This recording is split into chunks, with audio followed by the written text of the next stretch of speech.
What is going on, y'all? Welcome back to 8 Cubes. I am KMBest, joined as not always, but mostly by Lamby series, my routine co-host here.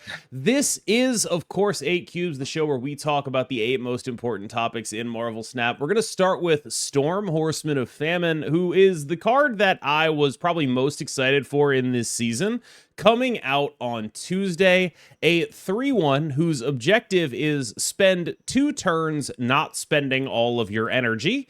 If you have done that, she will give +2 power to the cards at the location she is played, or the location she is at, I should say, because objectives happen after the card is played, and also to your entire hand.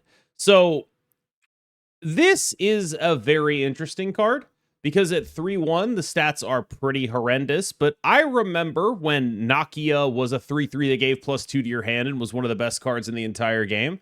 I remember that. It was a long time ago. I don't think we live in that world anymore. What do you think? What do you think this new iteration on that concept can do?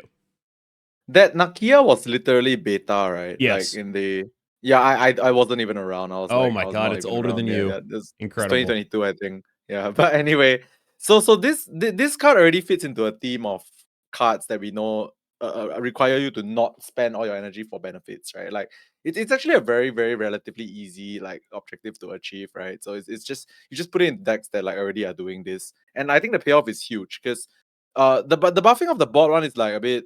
I mean, it's okay if you're playing it late, but then at the end of the day, you want to buff your hand, and you play this early, and then you buff everything in your hand, so your final turn is like super strong.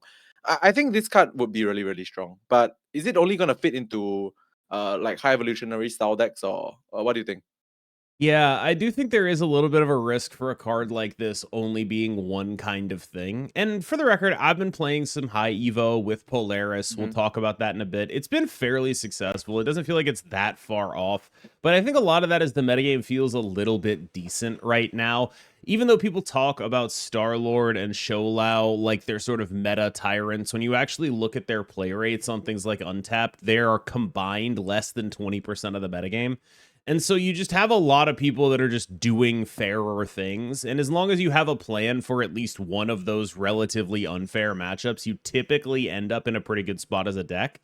And Star-Lord is the easier one to target, so you can do that. I think that this kind of card makes sense with Star-Lord because it is a deck. It makes sense in high Evo Star-Lord because it is not a deck that is doubling Star-Lords a bunch. If you're playing like a normal fair Star-Lord, this card does benefit you in a meaningful way. Yeah, so the thing about this card, we talked about this kind of cards a bit in the past, whereby if it only kind of fits in one particular deck, it has to accomplish its role like really well, right? So I think this card could do that in said deck, right? But obviously we are struggling to figure out where else it could really be as effective, but we'll see. I do think there's also a possibility that it goes in something like a Silver Surfer deck. It is a 3 cost. It does hand buff stuff. You play off curve on a couple of turns, but that would require you to basically play no 2s in the deck, and you skip 1, play like a Hydra Bob on 2, this on 3, buff your hand kind of deal. Well, technically, you just need to skip turn 1 and 4, right? It doesn't work that way, though. It's got to skip consecutive turns. Oh, right. If it did work that way, yes. But like, I'd be down to skip 1 and 4. But it's got to be consecutive turns, and it's like, okay, I do like that, but then the question is, when am I actually playing cards? Because I've played nothing on turn 1, a 1-drop on turn 2, and a card with 1 power on turn 3. Where's my power coming from that game? Can I do enough output on the final turns to actually do something? Yeah, I mean, it has to be like brutes and stuff that multiplies. Like, we already know about this kind of stuff, right? Like, stuff that buffs, if you want it to like really have an effect in the game, it has to not just add, it has to compound. So yeah, we'll see. Mother Askani, who was the lead on last week's video, got delayed to this week, but I do think she has a real chance of being the strongest card that comes out this season.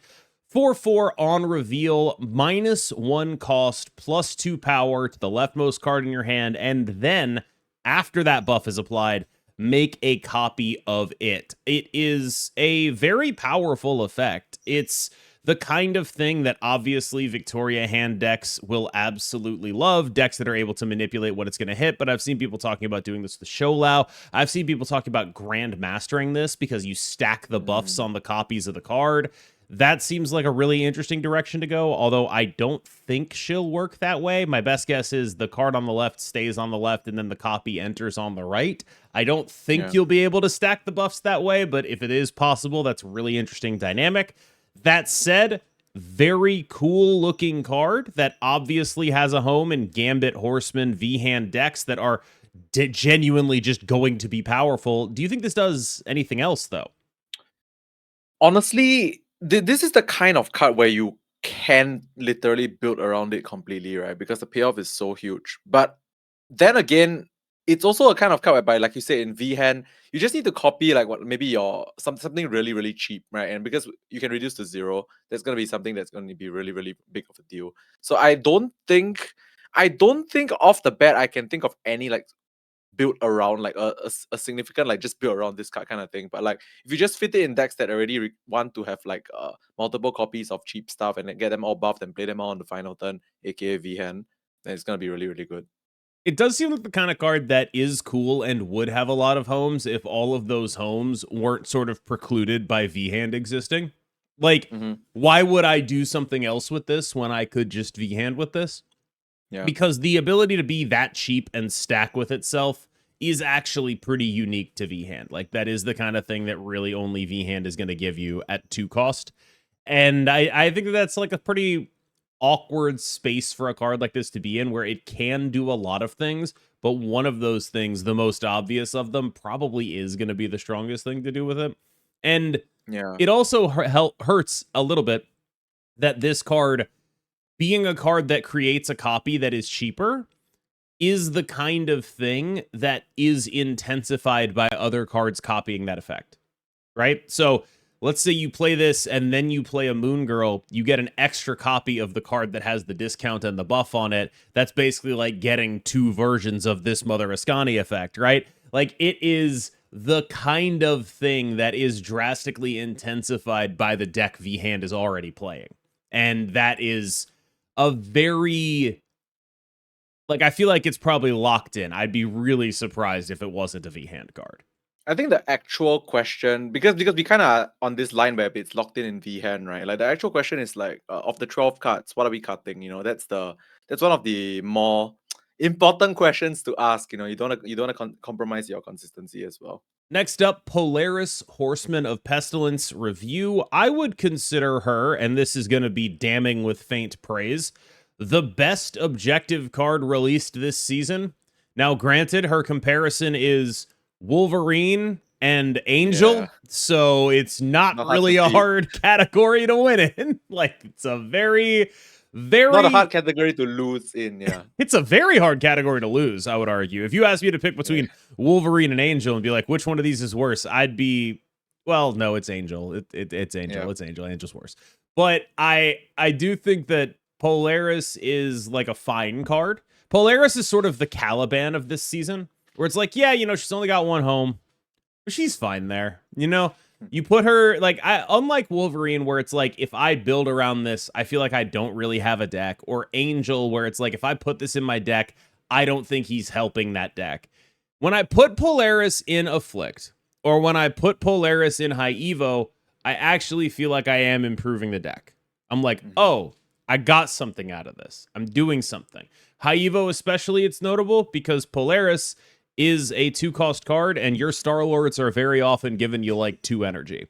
So you are able to play like a Hulk and a Polaris, and it's like, oh, okay, that's actually pretty good. It's like, you know, I get my Hulk, and then I pull something else from my hand, and it's pretty big. Like, oh, okay, yeah, no, I do want that, right?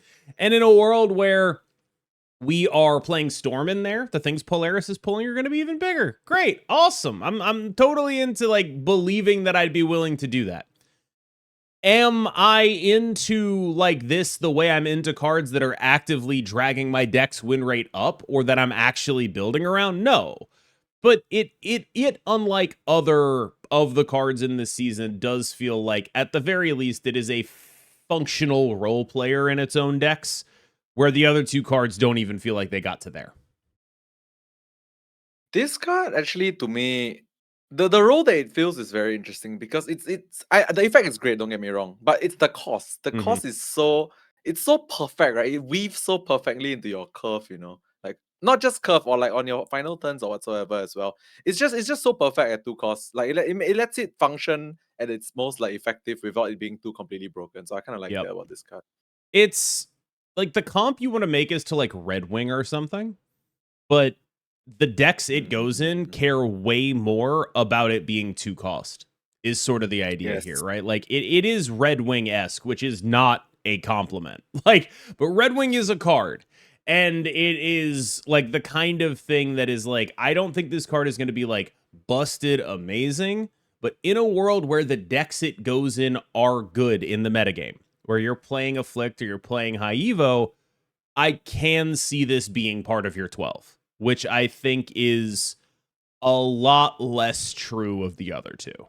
I have a sneaking suspicion that we're actually in kind of a good metagame. And it might just be because this is a ladder game and people aren't playing tournaments. And if they were playing tournaments, everyone would be yelling about Sholau again. Like, I totally understand that that is a very reasonable space for us to be in. But when you actually look at, like, not necessarily the win rates on places like Untapped, but the like ratios of people playing certain decks on places like Untapped, Star-Lord does not seem like a huge part of this metagame. It's like one of the larger ones. It's like about 10% basically, and Sholau is about 7%, and that could be just because people are bored or because things are changing in the metagame. I think the one thing that really sticks out to me is as long as you have a plan in one of those matchups, you're probably going to be fine. And it's usually going to be a plan for the Star-Lord matchup, at least on ladder, because it's a lot easier to plan for the Star-Lord matchup because you just need like one or two of like Cosmic Ghost Rider with a deck that has priority, Red Guardian with a deck that has priority, Shang-Chi with a deck that has priority, Stardust against the Zola stuff,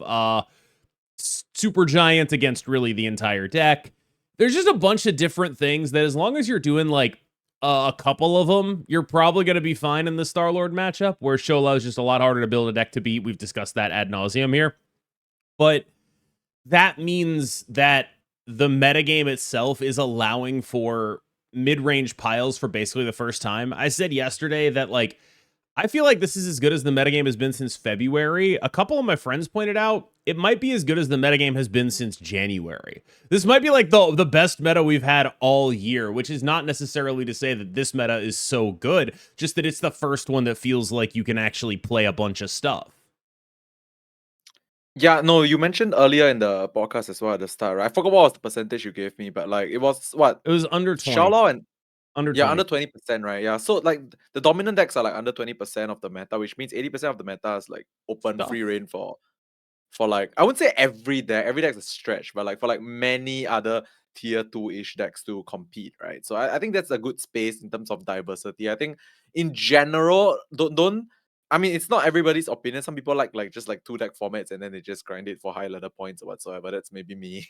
But like in terms of diversity, most people are they attribute diversity towards a good meta, right? Like where you can play everything and anything. It's not exactly boring. You don't see the same stuff very often, and there's a chance for you to beat the top tier decks with other not so like top tier decks. So I guess that's a mark of a good meta for most people. I want to talk a little bit about interaction here because there's been some significant developments in terms of like specifically targeting both Sholau and Star-Lord. And I listed out like all the things you can just like kind of do to target Star-Lord, where it's like if you have 2 of these in your deck, you're probably fine in the matchup.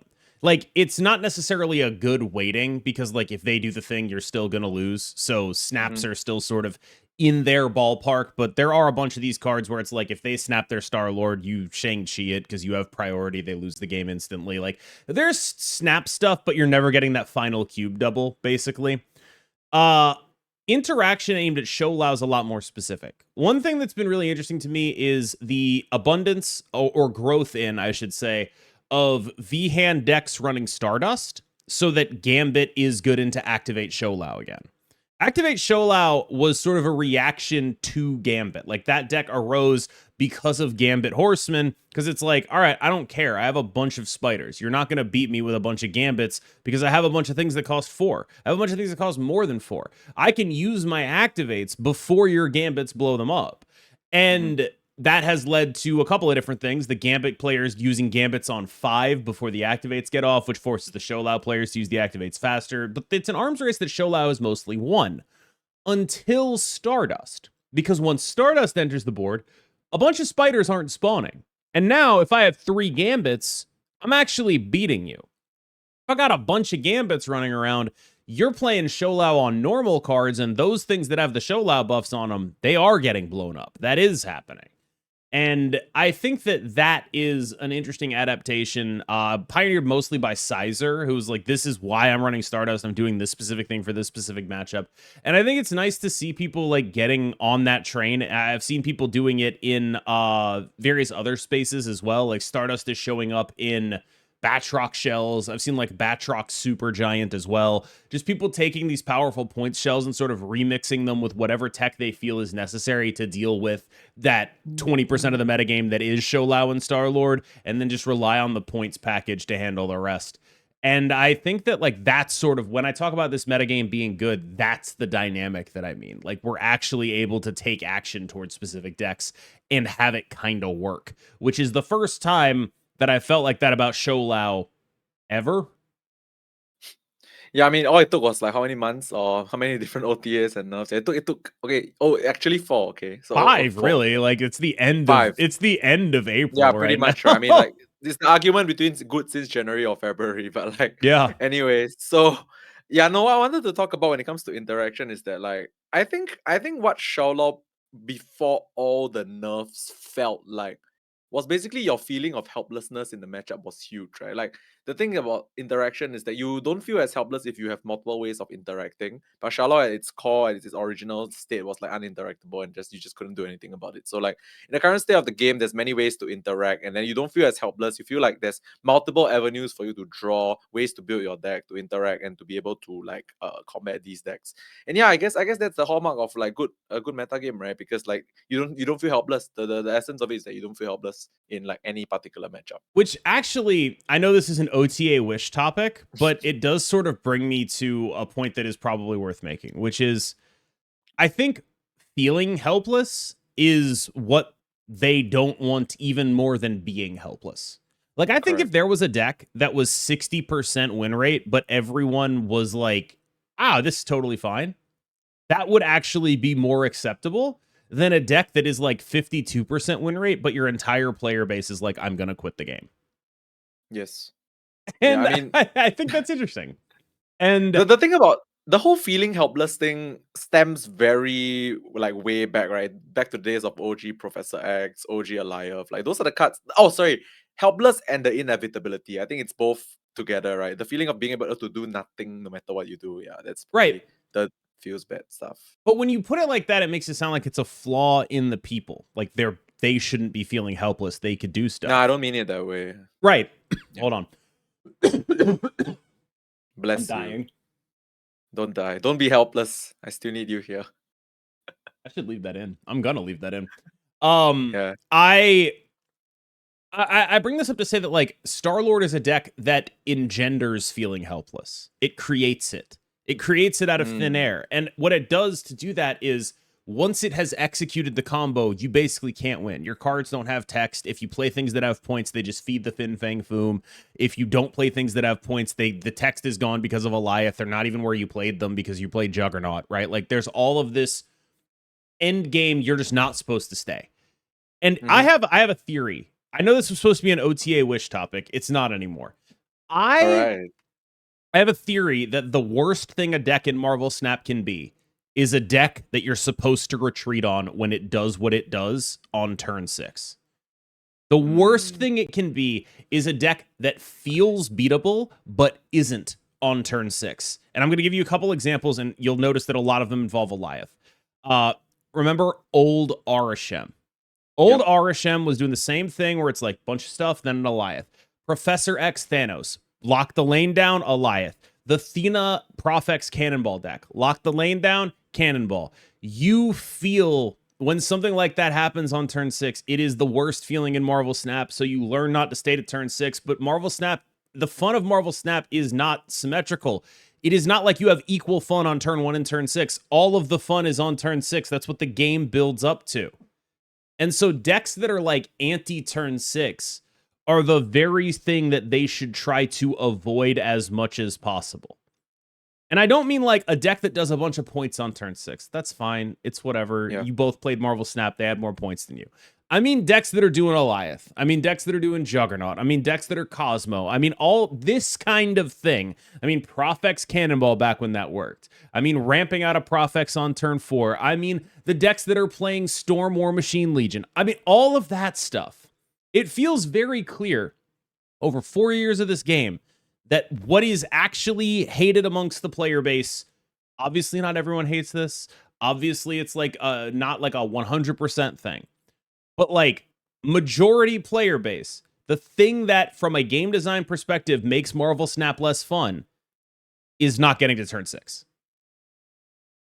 Yeah, so this one is interesting to me because what I wanted to say was that these decks are very different from my example. The example that I wanted to give was like the decks that you don't feel as bad losing to are like bounce, for example, bounce. It's a decks, points right? deck. Yes, points decks, like decks that on the final turn, it's so weird because they still win the game. The bounce decks still do win the game, but you feel less bad because you don't see it coming. It's so weird. It's like Professor X, Goliath, Cannonball Mercury. All these are like very obvious ways you that can't mess dead. them up. How are you? Yes. Yeah, you just like you. There's nothing. There's no ambiguity there. There's nothing. Correct. With bounce, it's like where are things going? Yeah, but the funny thing is here's the thing, right? Like a very proficient player also wouldn't mess the bounce end game up, and it's just not everyone is at that level of proficiency, so it's not as obvious. You get what I'm trying to say? Like for Professor X, Goliath, all this kind of stuff, it's like it's very like written on the right. What's that? Writing on the wall kind of stuff. Like the moment you see it, you know, oh, 100% dead. There's zero chance. Whereas for bounce, it's like you think there's a chance, but actually the guy doing the math already knows you have no chance. So it's just a bit of a it's just like it's not as obvious that you are dead, so it's less painful to see the end result. I would say something like that. If you get what I'm trying to say. So in terms of OTA wishes, I don't know, just delete the whole Star-Lord deck. I don't like if I like I'm starting to become a truther on this. If they just removed Goliath from the game, I think it would get like 7% more fun. Okay, so my question here is don't remove Alaya from the game. I think it's needed. But like, okay, so my question here is what's the current most like I don't really mind losing to this on turn 6 deck in the game based on this High discussion Evo. we've had. Okay. Like just any tier 2 mid-range deck that's just doing something reasonable, I'm like, good for you, man. like and High Evo even plays Star-Lord, and I'm still just like, good for you, man. Like, if you're playing a Cyclops, it's like, you got it, buddy. All right. Location control has become a pretty reasonably large part of the metagame. Legion in various ramp decks. When I can afford to play Legion, I will put it back in my Doom 2099 deck, but I can't play 35s there. There are Scarlet Witches running around in Star-Lord, or not in Star-Lord decks, in Supergiant decks sometimes. Scarlet Witches running around in V-Hand decks sometimes. And a big reason for this is just there are a lot of decks that just cannot handle a turn 7 and are not built for a turn 7, nor should they be built for a turn 7. Decks in Marvel Snap should not be built for a turn 7 if they're not playing Magic, and even if they are playing Magic, there's a degree to which they shouldn't be built for a turn 7 anyway, because they're not going to always get the Magic. But we have the more sort of combo-y Marvel Snap gets. A combo deck is built in the confines of 6 turns. Yes. It's about those 6 turns. And so Star-Lord's a great example of this, where like if you Magic on 5, they did their whole combo expecting it to be the final turn of the game the next turn. And that is a really big weakness of those decks, which has made Magic a fairly reasonable part of this metagame. Whatever the best Magic deck is week to week, I have no idea. But I know there is one. And I know that you have to play Magic on 5 versus Star-Lord, and I know that you can do it earlier against other things. But the more people do this, the more they make Magic less of a viable answer. But what I will say is I have been a big Magic hater. I think it's bad that like I talk about things to take away turn 6. Magic has the ability to kind of do that. It's been helpful in metagames like this, but turn 7 being sort of asymmetric to various decks is an interesting wrinkle to the card that while I did know, I think I probably never vocalized in a way that maybe if you're a Magic fan, you felt I was being unfair. So I'm being a little less unfair today is what I'm trying to say. Yeah, the whole analogy of the combo decks want to show. Okay, to me, it's like showing your entire hand on turn 6, right? Like when you play like poker or whatever, when it's time to show the hand, you show them that whether you have the nuts or not. Like having a turn 7 is just like extending the game beyond beyond their capabilities of like, because you're preparing for like that show on turn 6, right? And the extension of the game is just like something that you do not want to see, because you give like the counter decks another time, right. more time to it's counter true you show and all that kind allow of thing. too, right? Like you play on turn 5 the thing you want to show allow on 6.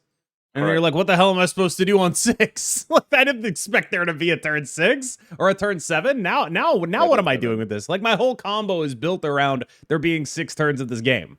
So it used to be there were no good 5s in Marvel Snap. We just didn't have 5s. Just a bunch of really bad things. Like, the only 5s that ever saw play were like Spider-Man when he was a 5 and the worst card in Marvel Snap, and Professor X when he was the worst card in Marvel Snap, and Cannonball when he was the worst card in Marvel Snap. Nobody ever played a 5 that was just like, I'm a 5 that's like doing points. Okay, wait, hold. You're about to say like Darkhawk? You're about to be like Darkhawk? No. Darkhawk's a 4. The Darkhawk to me was a 4. Darkhawk was a 4. Yeah, no, but like there was always Arrow era. Remember Arrow? Arrow was good for a period. Well, but that's sort of what I mean, actually, right? Like, the Arrow era was predicated on Deathwave.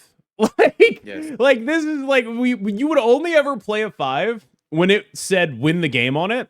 Yes. Oh my god, Arrow was never so unfun, right? Yeah. And never when you were like, I would like some stats, please. Yeah, like, yeah. The 5 that you used to play was it's basically a 6, but it just costs 5. Yes, it's just like a 6 that costs 5. Like, none of these cards actually were 5s. They were just like cards that like had effects that probably shouldn't be on 5. I bring this up to say that we actually have kind of a wide range of very good 5s now. Like, between Star-Lord and Sholau, obviously 2 of the strongest cards in the game, 2 of the most obvious nerf targets in the game. They're incredibly powerful. Between Cosmic Ghost Rider and Legion and Sandman, like, there are decks where I'm just like, I don't have enough slots to run all the 5s that I want to. Some of the best tech cards in the game are 5s now. Enchantress is a 5 now. The 3 I just mentioned. Like, it's interesting how much more balanced the curve used to be. Do you remember when we came on here and we were able to say, like, the reason 3s suck is because of Zabu and how good 4s are? Do you remember that? Ago, yes. It was forever ago, but that's how it used to be. And now we're in a world where they adjusted, and a lot of the better tech cards are at 5. A lot of the better tech cards are at 4. And it's not like how it used to be anymore. And I guess what I'm getting at is like, other than 1s and maybe 6s, every other cost feels like they actually kind of got somewhere, right? Like, there are good cards at every cost now. And I don't know when I've ever felt that in Marvel Snap before. Like, it feels really actually between the costs fairly balanced. I think 6s are weird because Hulk got buffed to 14, and then they didn't buff all the other cards that were at Hulk's stat line, like Emperor Hulkling and Magneto, and it's like, why aren't you 14? I don't know, whatever. But there's still some diversity there, and 1s are weird because they're 1s, and they can never really be that big of a part of the metagame. Yes. But there's a bunch of different shapes of viable card at everywhere from 2 to 5. And I don't think that was always true. Yeah, no, I think I 100% agree here, because I was just thinking back on our Arrow discussion while you were saying stuff, and then like I was thinking, when else did I feel like there were so many 5s that were playable just because they were 5, right? Like, I think never, honestly, because I was thinking of like other times, like the previous one, like after Arrow, where we had like a game-breaking 5, it was like Legion, and Legion also just ended the game in the scenarios that you wanted to play Legion, it just ended games, right?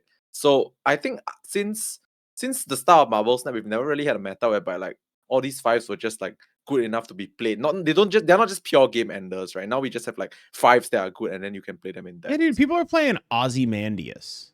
and Ronin. I mean, granted, that's just in the Supergiant shell, but still, right? Like, you're doing that. And, like, that's what Darkhawk and them used to be. Devil Dino, God bless him. Like, there's so much diversity among what a 5 is that there just didn't used to be. I used to say that 5s were all either legions or devil dinosaurs. Mm-hmm. And I don't think that's true anymore. Like, I guess if you zoom it out, you could call Sholau a devil dinosaur. You could call Cosmic Ghost Rider a legion. Yes. But I don't know that that maps very well. And Star-Lord is definitely something different entirely. And Star-Lord was... yeah. Carry on. Yeah. But, like, I don't know. It's interesting. Like, I think that the design has gotten better for these cards, and they've taken them out of the sort of predefined roles that they were in. Because even if you want to say Sholau is a Darkhawk or a Devil Dinosaur, kind of, but it's a Devil Dinosaur that, unlike every Devil Dinosaur, doesn't want to be played on 5. All of those Darkhawks in them, they're like, I play me on 5. This one very specifically is not like that, right? Whatever Star-Lord is something totally different. And I don't know if Cosmic Ghost Rider Legion actually tracks. Like, I maybe, but I think he's closer to, like, 5-cost Enchantress than he is to what Legion was. And Sandman is a very specific tech card, where Legion is a very general tech card. That is different too. I don't know. I used to think that that was how 5s were, and it was just a natural consequence of just what 5s were doing. And now I think, maybe they just got better at making them. All right, y'all. Thank you so much for watching. As always, I've been KMBest. He has been Lamby Series. You've been phenomenal, and he's going to take us out. All right, guys. Like, comment, and subscribe, and we will see you guys in the next one. Goodbye.